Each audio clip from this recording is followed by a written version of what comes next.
G'day everyone, welcome to the Poker Pulse podcast, episode 7. It's been a couple of weeks since we last saw you, and once again, we're glad to be back. I hope you all had a fantastic break and New Year and Christmas and all of that.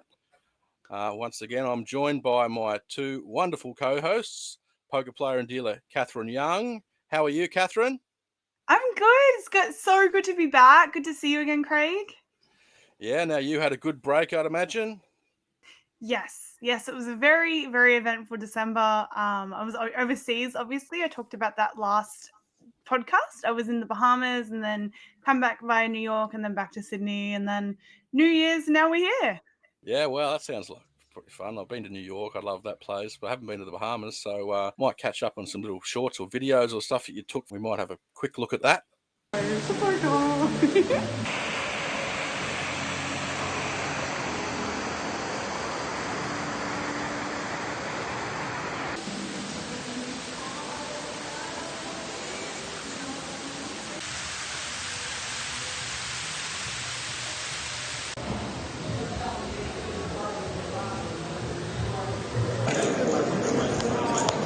Just casual Phil Ivy, you know how it is. And then Troy, welcome back. How was your break and New Year's? Yeah, no, it was really good, really relaxing. Didn't do a great deal of live poker or anything like that. Just online grind and a little bit of streaming and stuff. No, it's been good. You're looking a bit tired, so you might have had a late night last night. Is that right? Yeah, I was up all night playing, and I just woke up from a quick nap before I had to film this bad boy. Good. Any success or spots to report? Any bad beats? Not today. Not the last. Not this year. I have been getting destroyed in every all-in this year. So, only up from here. I suppose I should mention that Troy's also started streaming on Twitch, so you can follow him on 5Bet Bluff. I caught up with his stream a few days ago, and it was an interesting hand he had where he had the 8-3. 8-3 offsuit. Put it in.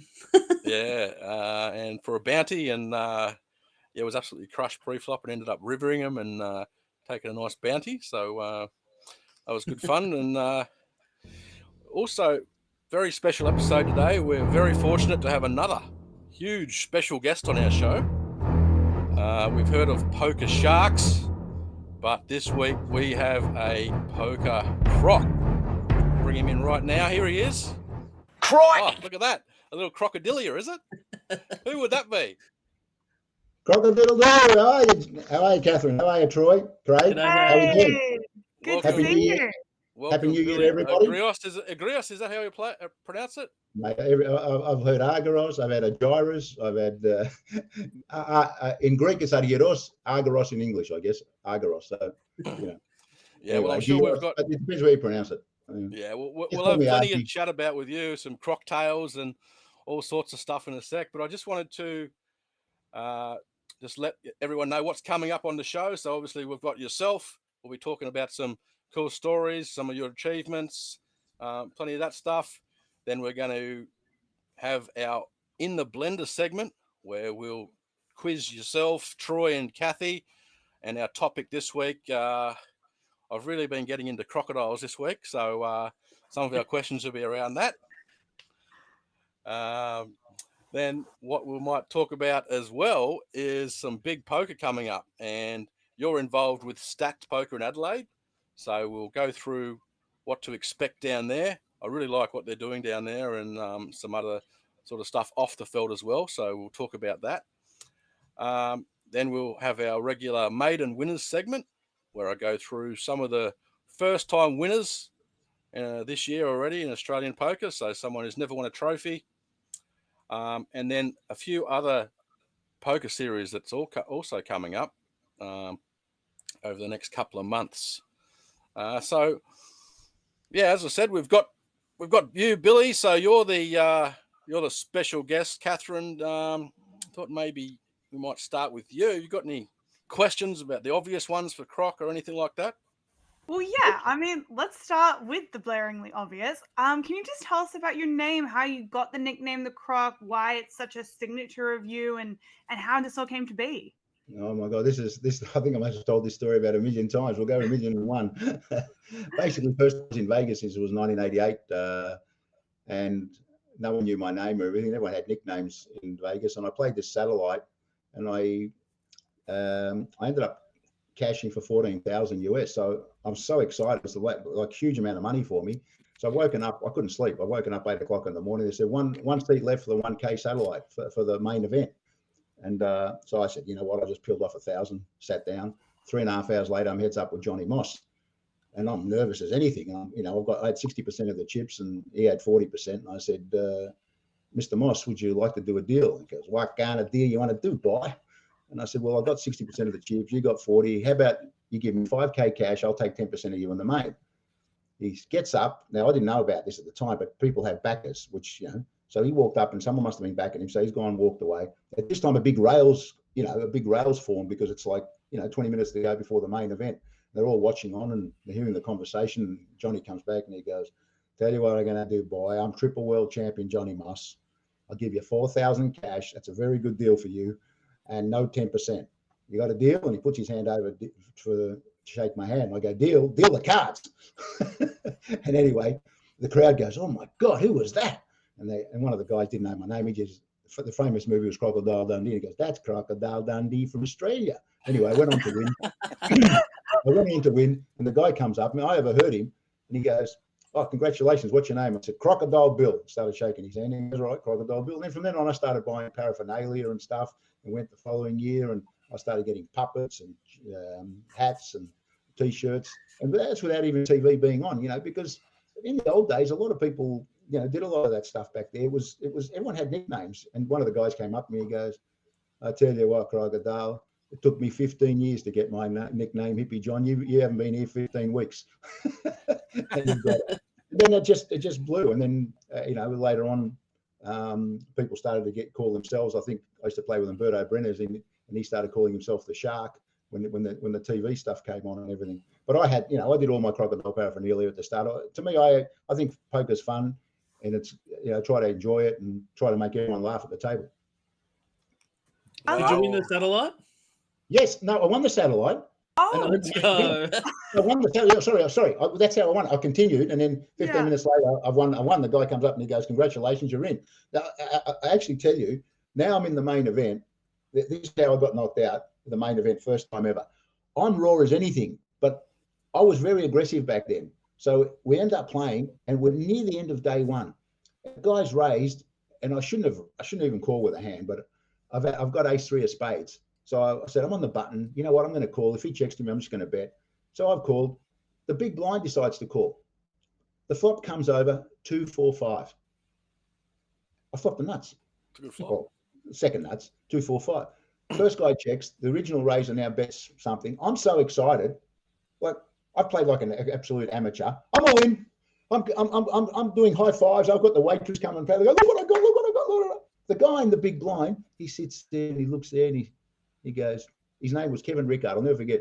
He had these stupid sunglasses on, big glasses, like big things. Anyway, he calls. The other guy passed 2 jacks. He turns over. I swear to you, ace deuce was his hand. And I'm walking out the door. Peels off a 5 and a 5. And when he called me, I'm celebrating. I'm going, oh, I've got him. I've won. I'm going to double up. Da, da, da, da, da. And next thing you know, I'll turn around. I'm walking out the door. So that was my introduction to the first time at the World Series, playing the main event, and how I got knocked out on day one. Anyway, soldier on. Yeah. How many runners would they have had back then? No, the numbers back then were very, very low, Troy. You wouldn't have had, I reckon that event, there would have been 150 maximum. wow. 1988, I reckon it was, but maybe even less. Even when in 95, when I've had my deepest finish of 15th, they had 340 then. It wasn't to 2000s when it started to take off. The numbers. Do you remember who won the event that year? I think I looked it up. So yeah. Unfortunately, Dan Harrington. And your deepest run. That was my deepest run. Dan Harrington. And yes. I was third chip leader with 27 left. I played a massive pot with Howard Goldfarb, who ran second, and Hamid Delmarshi. And I laid down a nut flush draw on the flop because I thought to myself, I don't want to go down. I don't want to lose on a draw. And then I lost with Queens over Jacks and Kings over Ace Deuce, and I'm walking out the door. 14th or 15th, I finished. And you were walking out the door at Binions in those days, was it? Yes, the old horseshoe. You know, you go back these days and you wonder, what in the hell was I doing in this joint? Yeah, the low ceilings, the smoky rooms. You know, the smoke was terrible, absolutely terrible smoke. But look, back then the other thing is everyone knew everybody. You go to the World Series these days, and if Troy's there, I might not see him for 3 weeks. You just know everyone's everywhere. Everyone's at the Aria, at the Wynn, over there. They're over at the Venetian. They're in the bronze room, the gold room, the Amazon room. You don't even know where. You know, you might not run into someone that you know there for a week. Back then, everyone used to end up at the end of the thing, go to the bar and have a drink, and everyone knew everybody. You know, you had 150 runners maximum in these events. Yeah.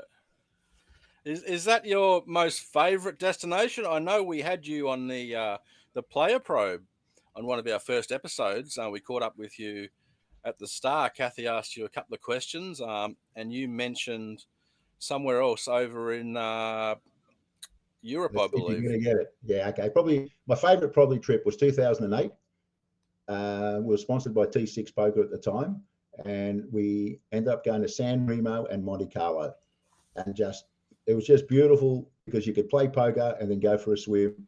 The food was unbelievable in San Remo, and the visual effects of Monte Carlo is pretty nice. You see some beautiful cars come up, and the Monte Carlo Bay Resort Club was a really beautiful place to have poker at those days.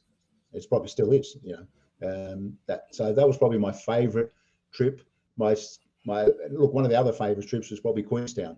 Not a lot of poker, but magnificent scenery and everything. But Monte Carlo is just beautiful. Being in there in summer I think I've never been to the Bahamas, but I reckon Paradise Island must be magic to go. To go to play a tournament and to sit there and go out on the beach and have a swim would be magnificent, I think. It was the resort and the setup that they do in the Bahamas. I recommend it highly. You've been, Catherine? Yeah, I went to this one, the one that just happened back in December last year. It was phenomenal. They had the Triton series on at the same time, so all the high rollers were there. You name a player, they were there. It was amazing. And like, if you get a bad beat, you're still in the resort. You've got all the pools, you've got the water slides, you've got the beach, you've got cocktails. It was amazing. That sounds even better than Monte Carlo, because you know there you had the scenery and you got the scenery and the water, but you had, you know, as you said, you got the water slides and everything else. So that would have been really, really good.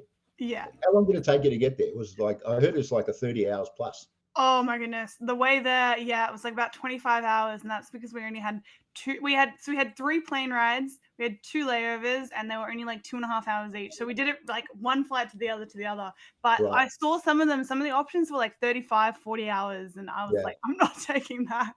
Unfortunately, this old Croc is too old for that. In the old days, when I was younger, I could, you know, do all those flights, but now I just wanted to have a couple of hours flight somewhere around Australia and go play poker. Yeah, no, I understand. Yeah, well, I mean, that's part of the reasons that I like to highlight on this podcast as well. The other benefits of poker, like obviously we love the game, but there's so many other benefits to poker, isn't there? Like the travel you get to do, and you've already mentioned that, you know, sitting down with some of the best players in the world, Johnny Moss and Dan Harrington, and also you work closely with Stacked, so they're in Adelaide. So I just wanted to quickly talk about that destination as well.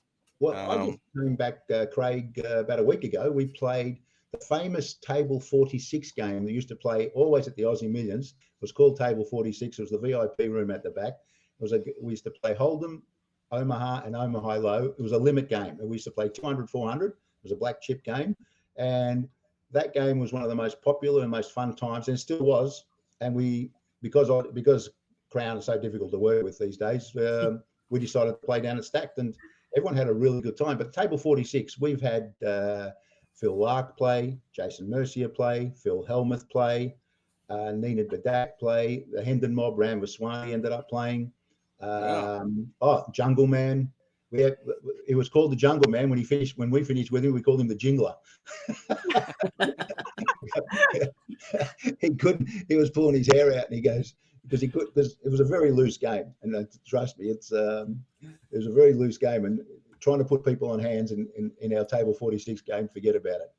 And we've had a lot of famous people come through and play in that game. And anyway, we decided to move it to stacked, and we started off 6-7 handed.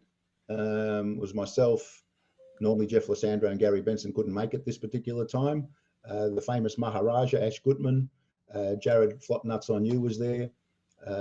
Mike Tomini, who's a regular in the game. And then all of a sudden, Piers Hines decided to jump in from Adelaide. Chris Edgar, Chris Brown. Next thing you know, 4 o'clock in the morning, we're 10-handed. Nick Williams, and everyone loved it.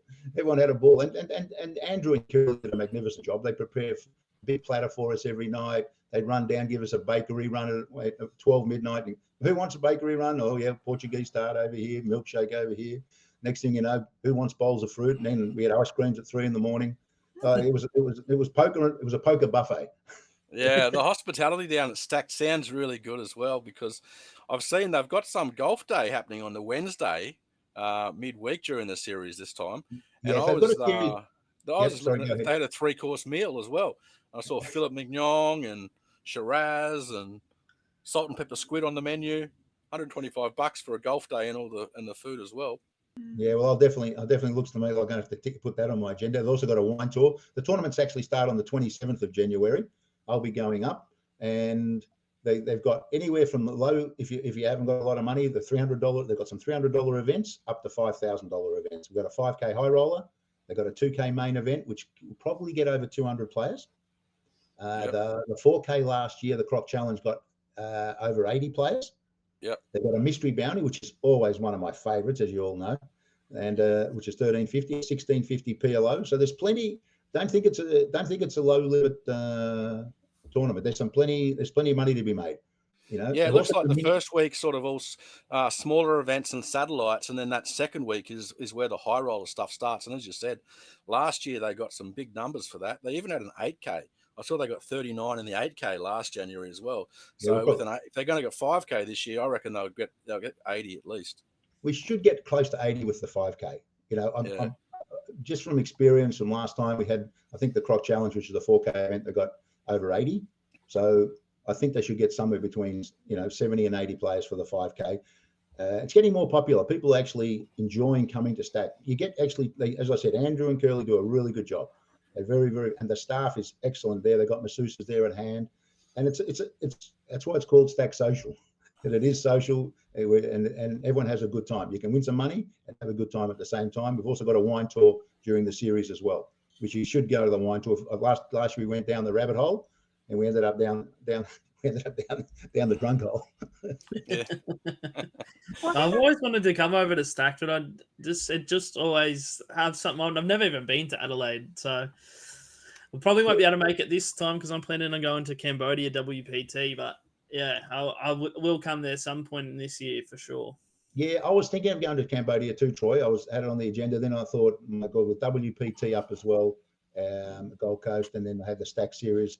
I thought, well, I don't want to have divorce on the table, so I better cut some of the events out. So I promised Danny McDonough I will go to one of his Asian events. I love going to Danny McDonough's events. Maybe the next one he's got. I used to love going to his Macau when it was in Macau. So hopefully Macau will come back on the cards as well. And what do you got a question there, Cathy? Oh no, I was just pointing out. I think that's a really impressive draw card that Stack does have, because, as we know, not everyone from poker lives in Adelaide, and so if you're going to travel, I think it's really important when you do travel that there is something else that you can do other than just poker. And I think that them making it a social club and them having those options like the wine day and the golf day, I think that's a really, really, really great draw card that I think that other brands should maybe start adapting in order to there's so much competition. Where are you going to go? You've got all these options. I think that making something just also a destination is a really great option for poker clubs. I'll tell you what we'll do. I'll pull out of my own pocket. Whoever mentions that they're on the podcast and they come and they knock me out, I'll buy them and their wives or their girlfriends a cocktail or a couple of drinks, whatever of their choice at Stack. So I mentioned the podcast. Oh, there you go. You heard it here, guys. You knock out the Croc, you you get a couple of drinks, a couple of cocktails down the stack, and they are magnificent cocktails down there. Yeah, I mean, Cathy and I watched the High Stakes Heroes. Yeah. Shout out to those guys, Alex Antonius, and I think it was Beth. She was doing some nice cocktails. She's got a bit of a talent there for making cocktails as well as dealing. We saw that. Obviously, some great dealers down there. Phoebe goes down there and deals. Yeah, she's a great dealer. Patrick was being a TD down there last time. He's from Sydney, I think. Is that right, Yeah, Cathy? Sydney. Yeah, so they really have it set up down there, and it seems like it is high quality staff, service, and just the room looks amazing too. I played in that High Stake Heroes, and they bought this drink called the Jam Donut. Oh my goodness! I don't know how many calories it was, but geez, it was delicious. I love Baileys in my drinks. I had Baileys and whatever other stuff I had in, I'm not sure, but I drank so much of it. Obviously, you can see that I was, some of the events I was bluffing a lot more than I would normally bluff. Well, I mean, you weren't bluffing, I don't think, when you took a mouthful of that cat food. The reaction on your face. I love that episode. Go, Crocky! Oh, that was small. You got a proper spoon. Yeah. Proper spoon. Oh my God. Water. I need water. Eat it all at once, Crocky. That is not a foosball. He's got one more. No, wait, he's eating the got whole one thing. more. Nah. I was going to eat the whole thing. Okay. I think I've got to pay you 1,000. He's giving up? 200 each. 200 each? 200 each. 200 each. All right. Okay, well done. Oh yeah, thanks. Just to remind you of that. That was, I tell you, I didn't. The thing was, everyone had to do it. If not, I had to pay everyone 500. So they let me off, and I had to pay everyone 200 because I had 3 scoops and I had like a quarter of the can. It was just. You're gonna have to clip that in, Craig. Anyway, it was all a lot of fun.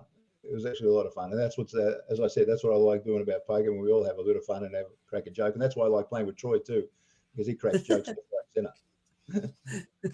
Yeah, it's good. When he's not stuck into his phone playing Candy Crush. Get out of it. When he's being social, he's a funny guy. I had to delete that app off my phone because I couldn't get off it. There you go. Candy Crush. I just kept going. Oh, this is fun. This is good. You also mentioned the Crown, and obviously, you used to play the Aussie Millions down there.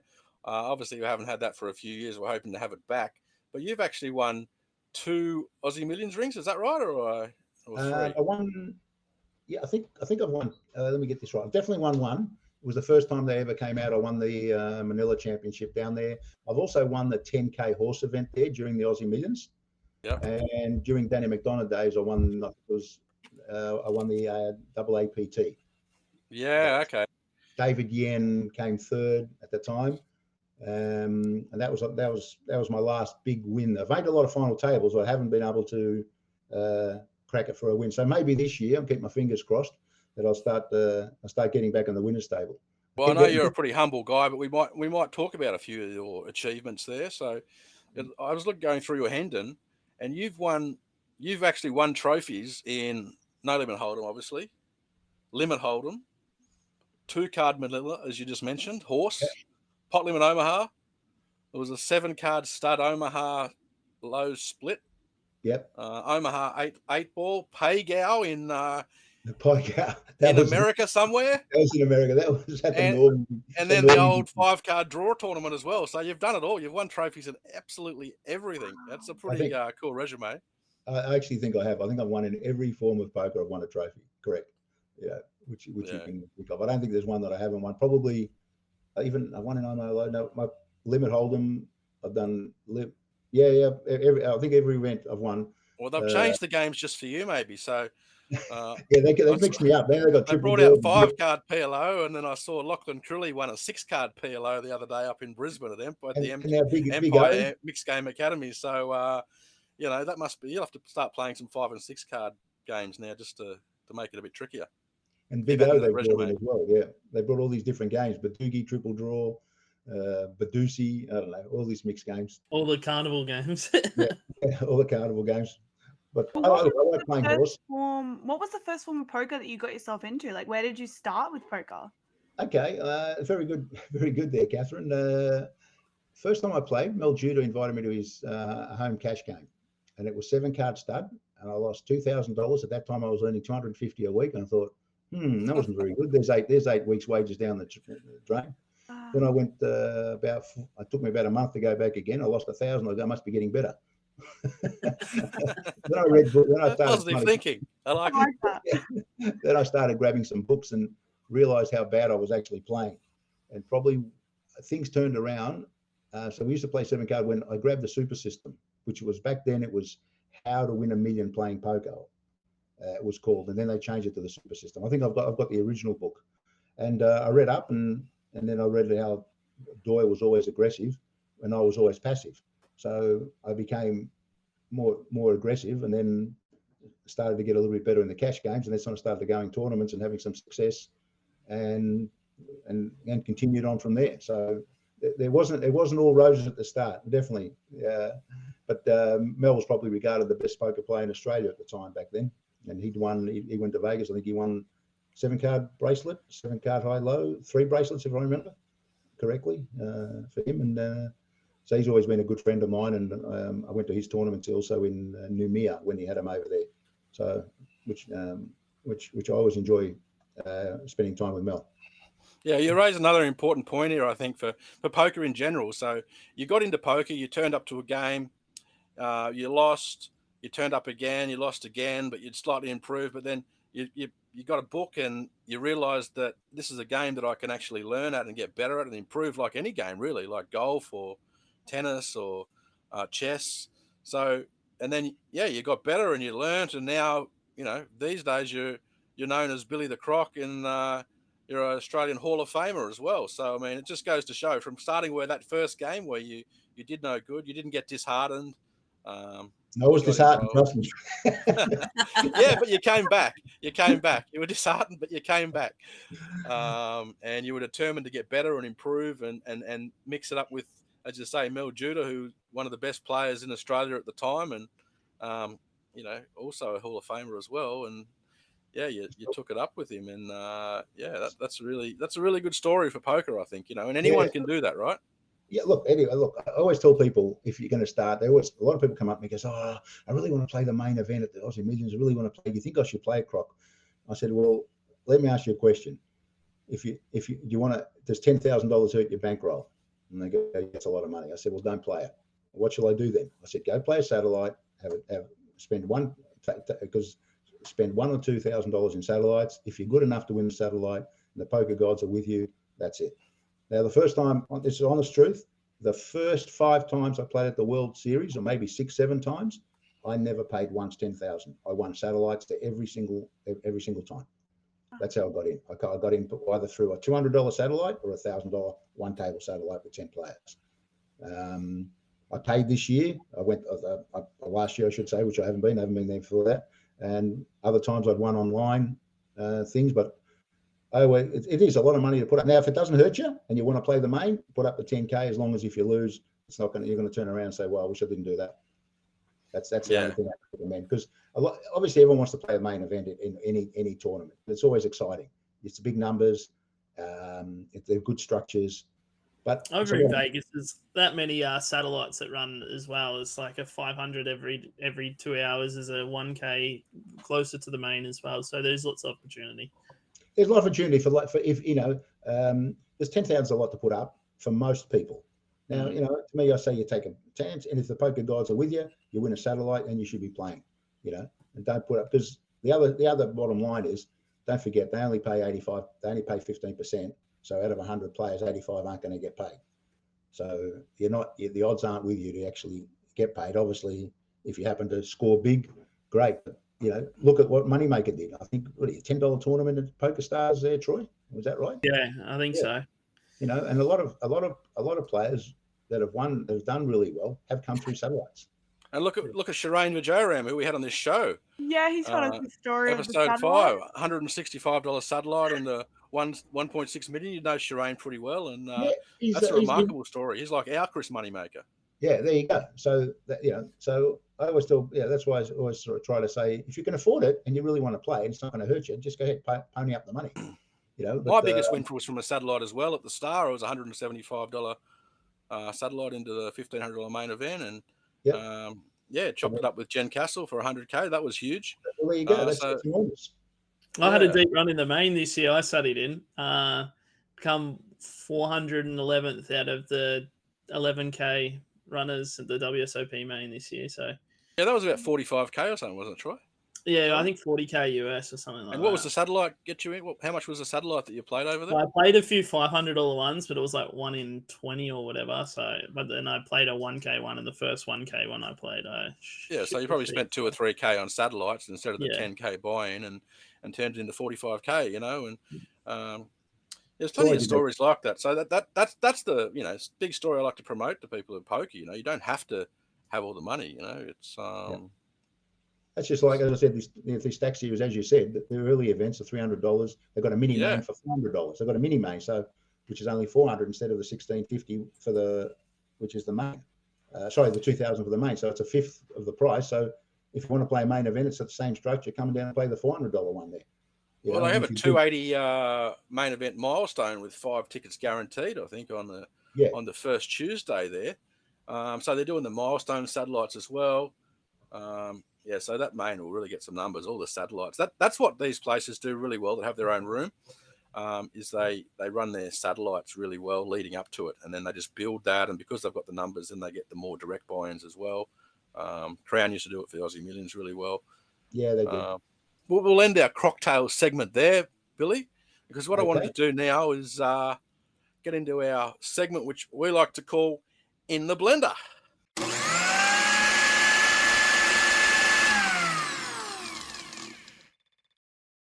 I'll just get you guys to test your buzzers loud, and then what I'll do is... Oh, you can do that? All right. Yeah, that's perfect if you want to do that.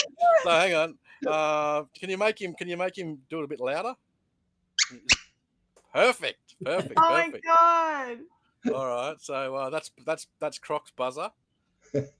And then obviously Cathy will say Cathy. Troy will say Troy. Unless you want to say something else. Have you got a stuffed toy there, Cathy, you want to pull out? No? A little Elmo? Maybe we can get you a little Elmo. Troy, you can be cracking a can of Fanta or something like that. That might be an idea. But no, you've done well there, Croc. That's good. We've gone from a poker show to Well, as I said, in the blender segment, I've been really getting into crocodiles this week. So my first question is Crocodile Rock. Who sung it? Cathy. Yes, Cathy. Oh my God, Elton John, right? Elton John. Yes. Well done. Yeah, all right. Elton John. Actually, the other one's a music one as well. Which Australian singer sung The Crocodile Roll? Well, you've got it there. Crocodile Roll. Crocodile Roll, yeah. Australian singer. Cathy. Yeah. Shannon Knoll. No, close. Okay. He also sung Waltzing Matilda at the Australian Soccer, I believe, as well. I remember him on the guitar. Sings True Blue. Heard of John Williamson? No. He owns Ever Crown. heard of John Williamson? He used to own Crown. Did he? Maybe. Yeah, he did. Lloyd's son. Okay, well, we'll put that one down as a duckhead. I'll give myself a point for that one. John Williamson. Right, Craig won. Cathy won. Yeah, Troy and me, bananas. Yeah. All right. Well, we talked about Crocodile Dundee a bit earlier, Billy. Who was the actor that played Paul Hogan's girlfriend? What? Yeah, it's Mick Dundee's girlfriend. Mick Dundee's girlfriend. I think they got married later on actually in life they as did. well. The blonde girl, something Swashowski or something. Yeah, she was blonde. Yeah.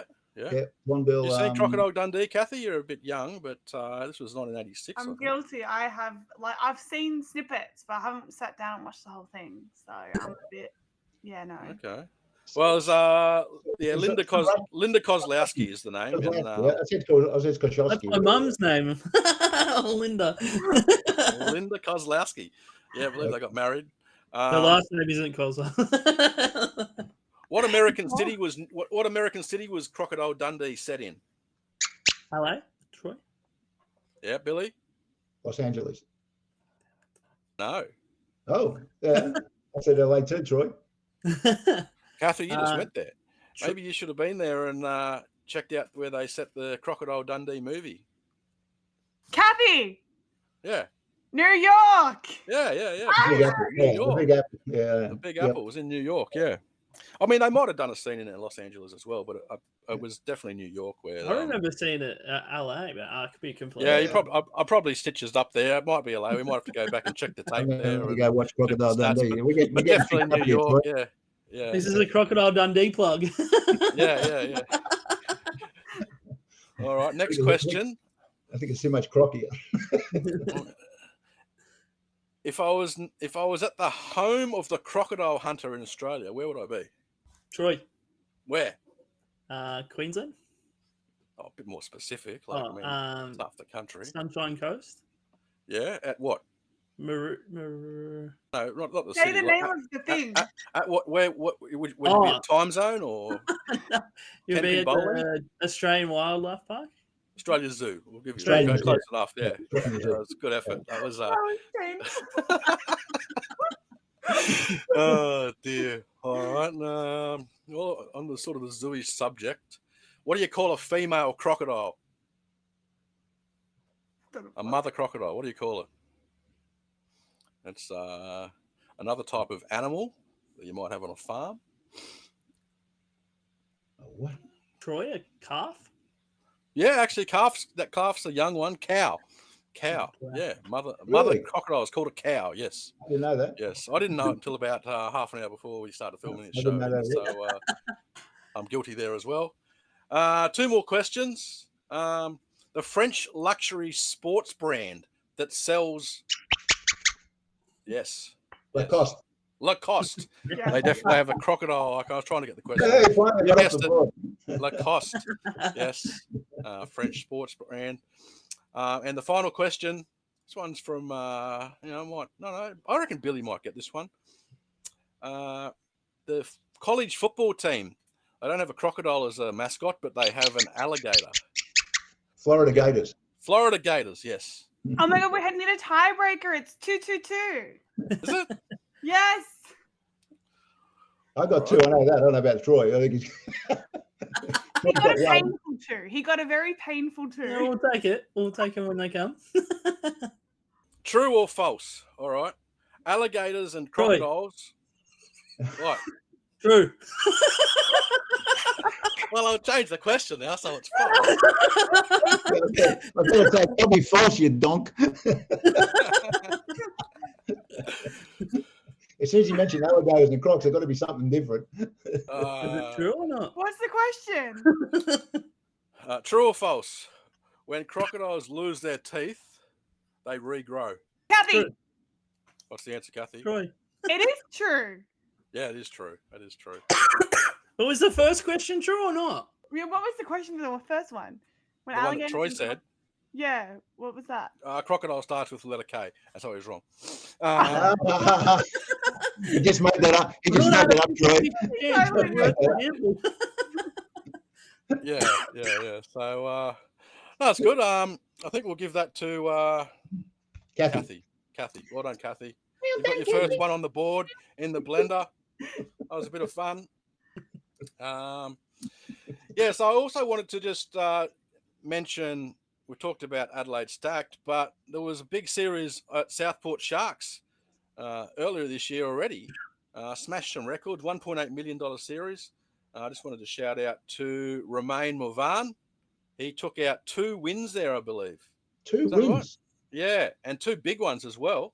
He took out the Jackstar, which was another record prize pool at Southport Sharks. I think he chopped it with Paris. Yep. But he ended up with 68K. There was 342 runners. And he also took out the 1K bounty. That was another 15K or so. So he had a pretty good series there. Dipper, shout out to him. His 2025 has only been the first series. He already won the Centurion. Chris Zenenos. Christopher, yes. Dipper Billy, would have played him quite a bit. He loves it. Another Greek, another fellow Greek. Shout out to Tony Liu. Gold Coast local, took out the main event, 1,279 entries there. And it wouldn't be a year if Jade Mitchell hadn't won a trophy already. Jade Mitchell took out one of the ladies' events at APL, and Shelley Pooley, both ambassadors for Australian Poker Tour. They took out both ladies' events. So with that, might just mention our maiden winners this week. Some people that have never won a trophy, and they've been sticking with it, and they finally got the silverware. Alana King,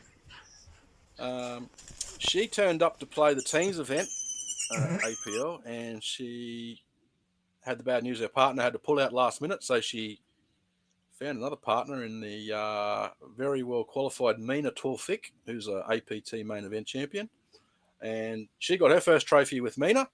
It was $1,900 in their teams event. Jovan Kemp from the sunny coast, he took down a 203 entry deep freeze, which was also a record, his first trophy ever. 18K there. There's a tough final table. Stephen Vogt, Ray Wang, and Jake Cope. So it was quite a tough table, that one. And then we had a Brisbane physio and lawyer take out his first trophy in the Six Max. And I'm not sure if you railed this one, Cathy, because Shem was on the final table.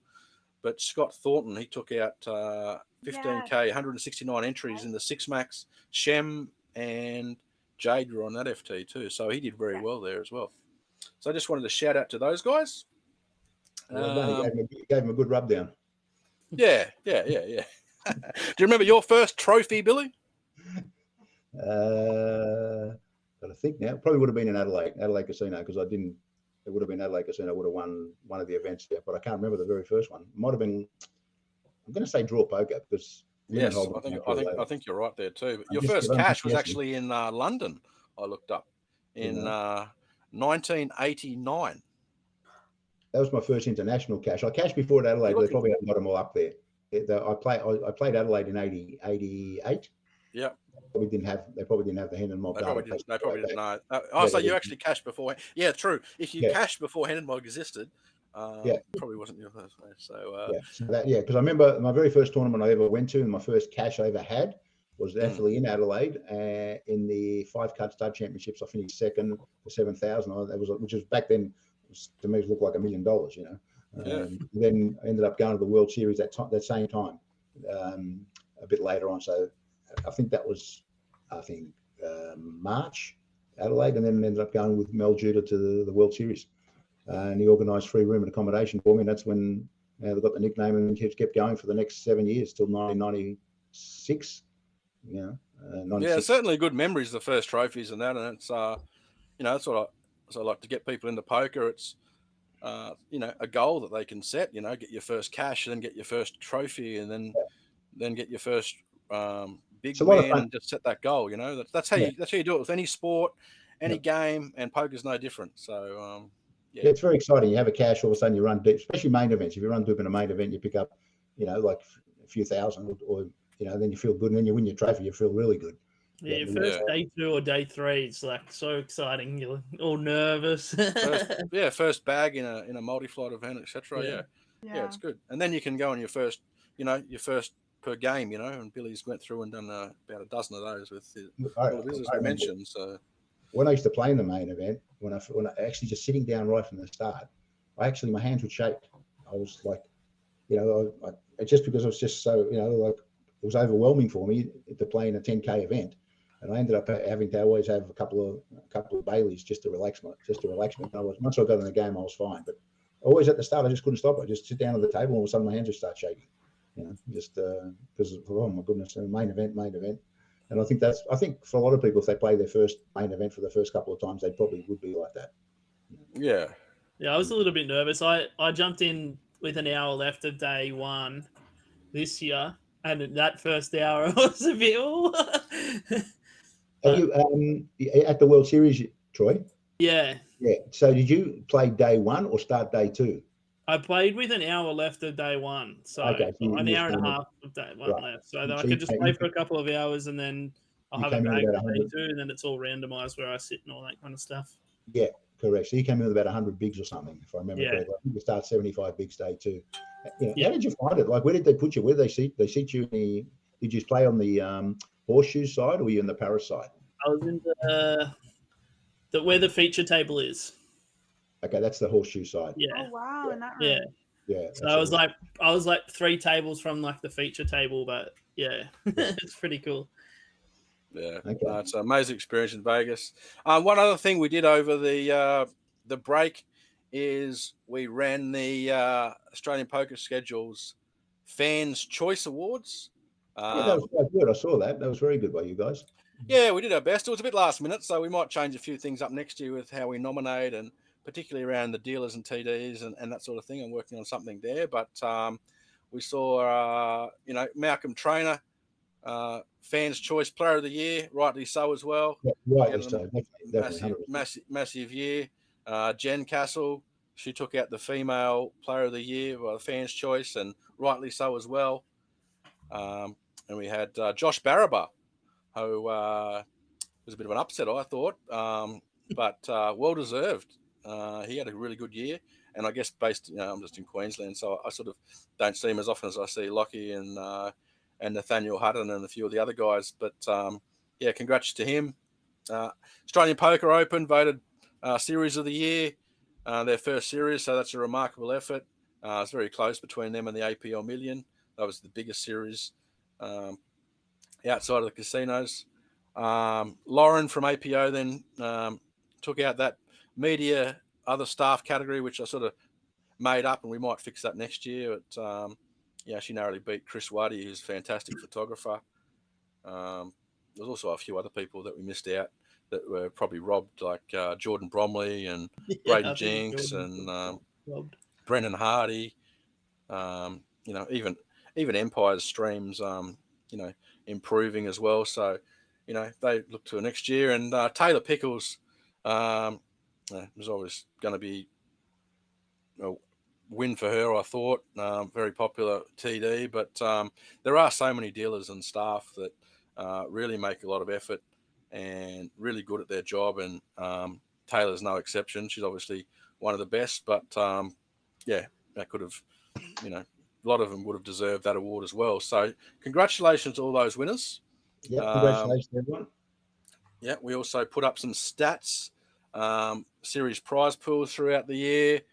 So I'm not going to go through it all, but if you are interested in any of that, go to the AustralianPokerSchedule.com.au and under the stats and honours. First of all, if you click on that menu, you'll see the Australian Hall of Fame. I've redone that page, and you'll see our special guest listed there. Billy, they've still got that up somewhere, have they? Yeah, well, I redid it because it was a bit of an old website, and I've taken it down. But I thought, it is quite an important part of Australian poker history. So we've put all that up, and we've got the stats. Are they going to re-add it to Crown? Are they going to put it back up at Crown? I'm not too sure what's going on there because they've moved the room from downstairs to upstairs, and to be honest with you, all the really good staff that I knew have sort of, the only one left is it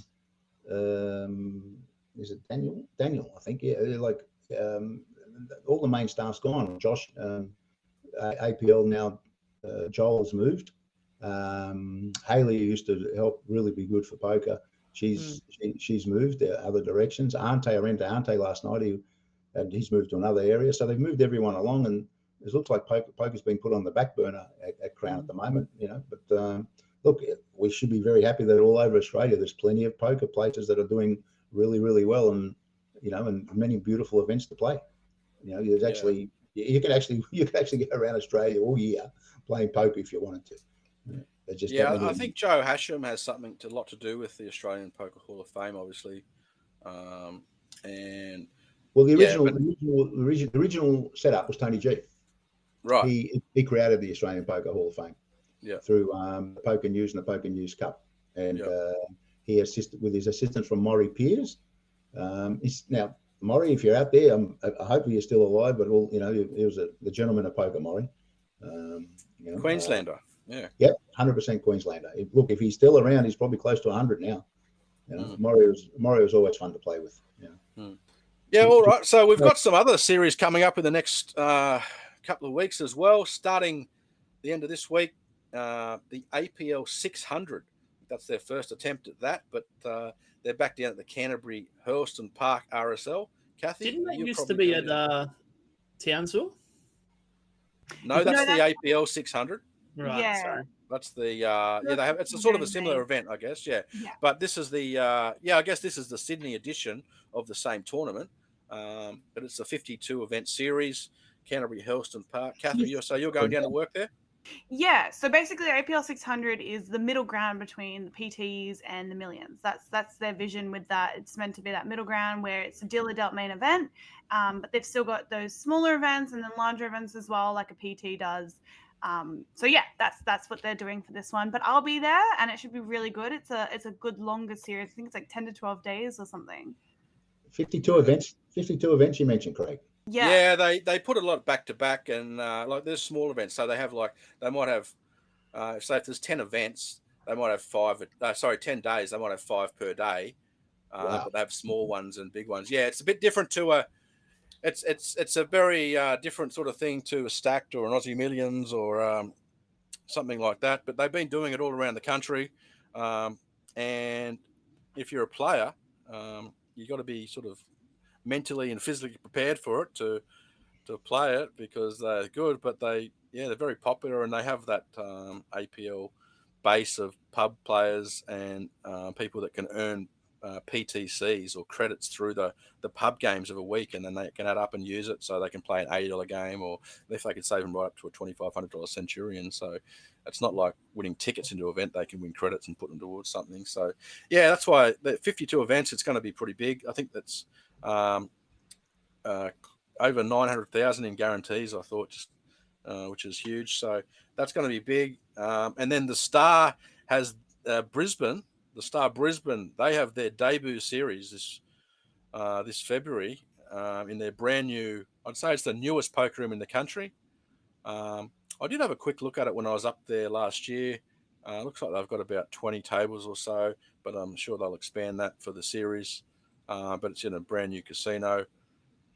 So that's 8 big events, I think. And then they have the week before, they have satellites. They've got a 2K high rollers. It's on the smaller. It's called the Poker Power Weekend. So it's not a major series. Like they've got the WPT in Prime in March, and then the WPT Australia in September.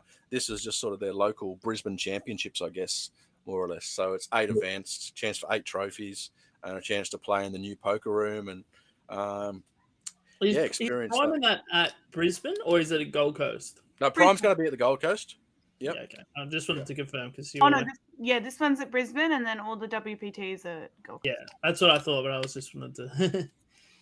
Will Martin be running the one at Brisbane, or Martin's? Yeah. So Martin's the group strategy manager, I believe, for the entire group. So he has a lot to do with Sydney, Brisbane, and the Gold Coast.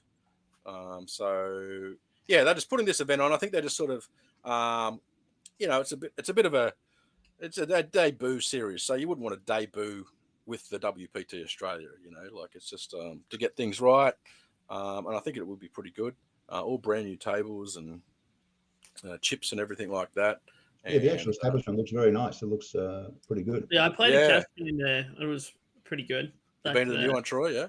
Yeah, I only was there for probably 4 or 5 hours, but played a cash game there, and all the chips were brand new. It's a nice view from the from the brand new casino, and they've got a dozen restaurants and everything up there. So if you haven't been to Brisbane Casino, good chance to get there.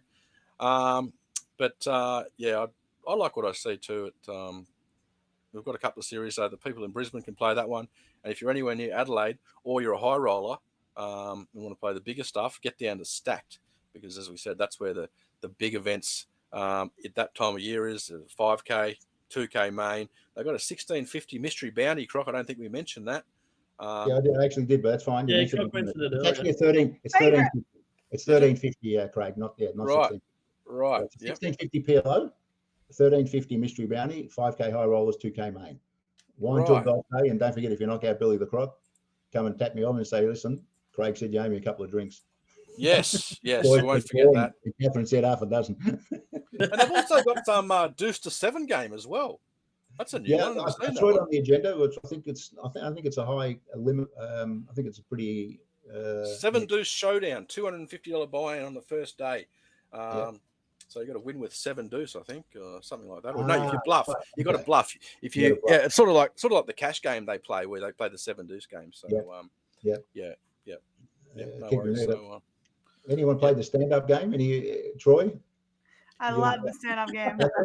Catherine, I haven't played it, but anyone? I haven't played it, but yeah, It sounds like a lot of fun. Yeah, got to win a hand early on. Yeah, where you start sweating. Yep. Pay everyone 500 or 200 or whatever you've all agreed to. yeah, it's all called squid games now too, and they've actually changed it so it's not the real stand-up game now. They've made the stand-up game for people that don't have to stand up, so they give you a button, right? Token, they give you right? they give you the knit button, right? So if the you're knit the last, button. yeah. Just to drive, just created to create more action, and they look like a lot of fun as well. So, no, we really appreciate that coming on the show, Billy, and that little promotion, that little sweetener you've given to anyone that goes to Adelaide and busts you. You might have a few, people trying to knock you out now. I'm going to play a few tournaments, so you'll have a few chances to bust me, and I'll re-enter a few times as well. So, are you going to play the golf? I'm going to play the golf. Yeah, I'll have a crack at it. Yeah, that's on Wednesday, the 5th of February, I think, midweek. So I think it's wine tour golf or golf wine tour. One they sort of like it's golf on the 5th, and then the wine tour is a few days later, I believe. No, sorry, the wine tour is on the Tuesday. The wine tour is on the Tuesday. And golf on the Wednesday. Golf on the Wednesday. Yeah. But basically, what happens is most of the events, because we go to the wine tour early and the golf day early, and then we come and play the tournaments after 6. So it actually works out really well. So you get to enjoy the day. Then after the wine tour, you come home nice and drunk, so you can play the tournament then, rebuy plenty of time. And after the golf day, you can come back.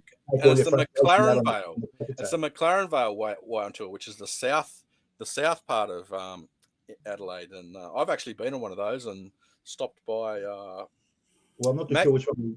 Maggie Beer's got like a little something out there that we stopped by and had some of her jams and pâtés and stuff like that. Really nice.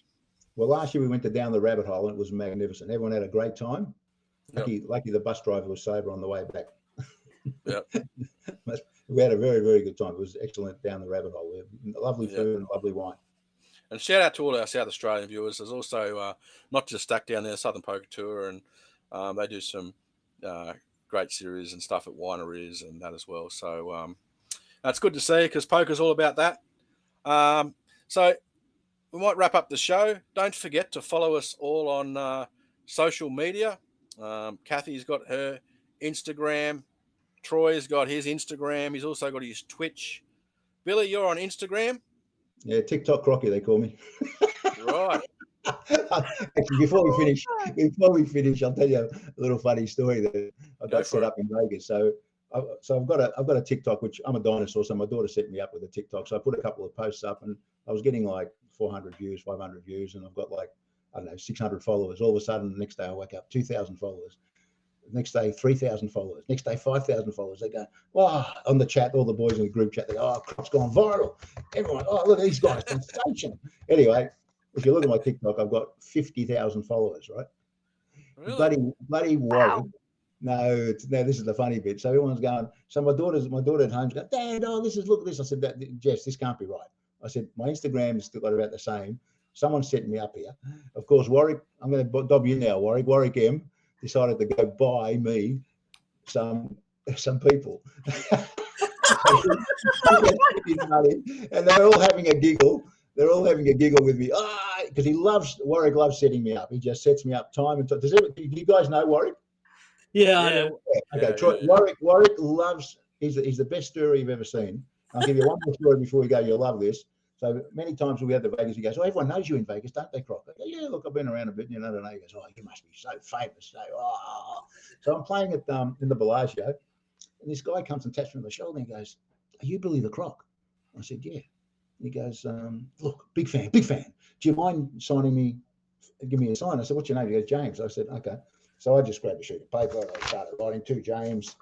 all the best on the poker tables. May you make plenty of royal flushes. Billy the Croc signed, hand in the paper.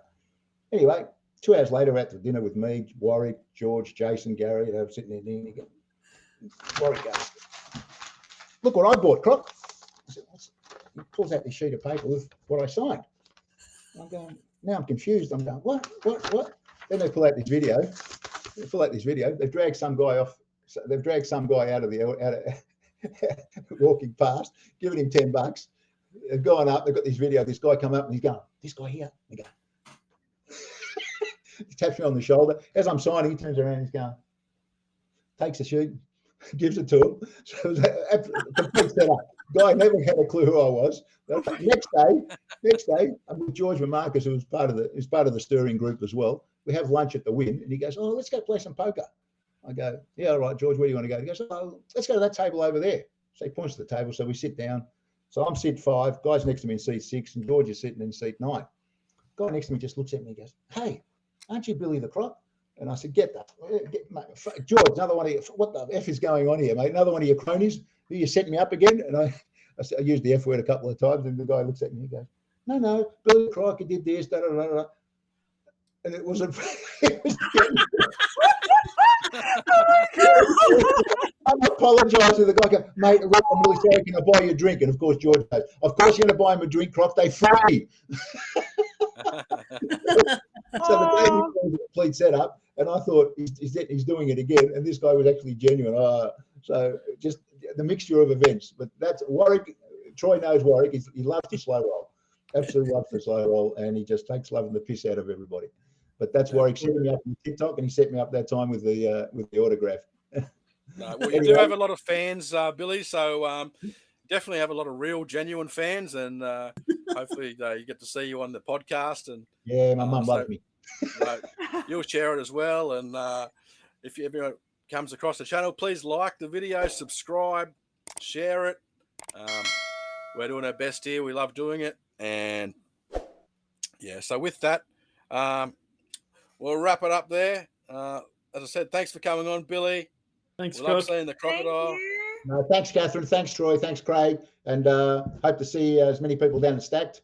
And thanks for letting me come on the show. And thank you very much. And listen, keep enjoying poker. All the bad beats will always come, but you also have some good ones as well.